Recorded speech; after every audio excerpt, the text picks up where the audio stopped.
bénisse partout où vous êtes. Ce matin, je voulais partager quelque chose avec une personne qui me regarde en ces moments. Bien-aimé, ne laisse jamais le dur des gens te décourager. Tu as des objectifs, tu as de buts à atteindre et ne laisse à personne de te décourager. Tu sais quoi? Le diable a une stratégie pour t'arrêter, pour que tu ne puisses pas arriver là où l'Éternel t'attend. Et il va envoyer des hommes pour te décourager. Que ce que tu es en train de faire, cela ne réussira pas. Non, ce n'est pas l'Éternel qui a dit. Lui qui a le mot de la fin de ta vie, c'est Jésus-Christ de Nazareth. Prenons l'exemple de Bartimée. Il était aveugle. Lorsqu'il a attendu que Jésus passait, il a crié. Les hommes, les gens qui étaient autour de lui empêchaient de parler. Il disait, et toi, il ne t'écoute pas. Regarde la foule qui l'empresse. J'aime la détermination de Bartimée. Il a continué de crier, Jésus, fils de David, aie pitié de moi. Jusqu'à ce que Jésus a écouté sa voix.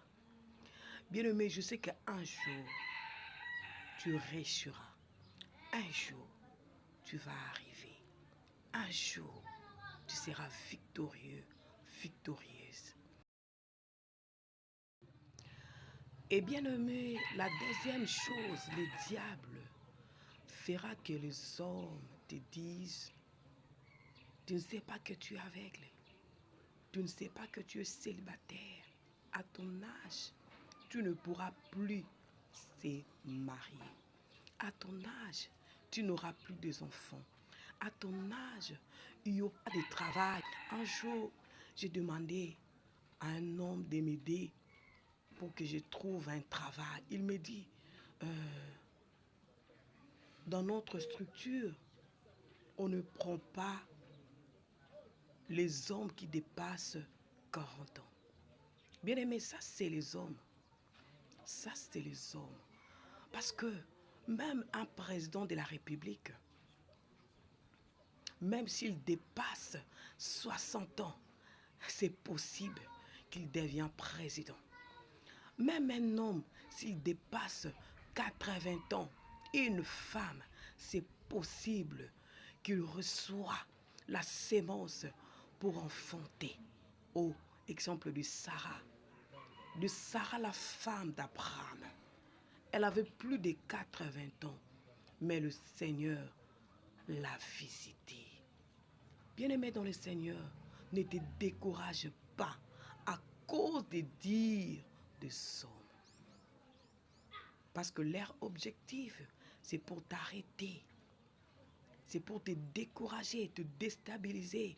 Mais le mot de la fin appartient à Dieu. La Bible nous dit, Dieu a des projets de bonheur et non de malheur.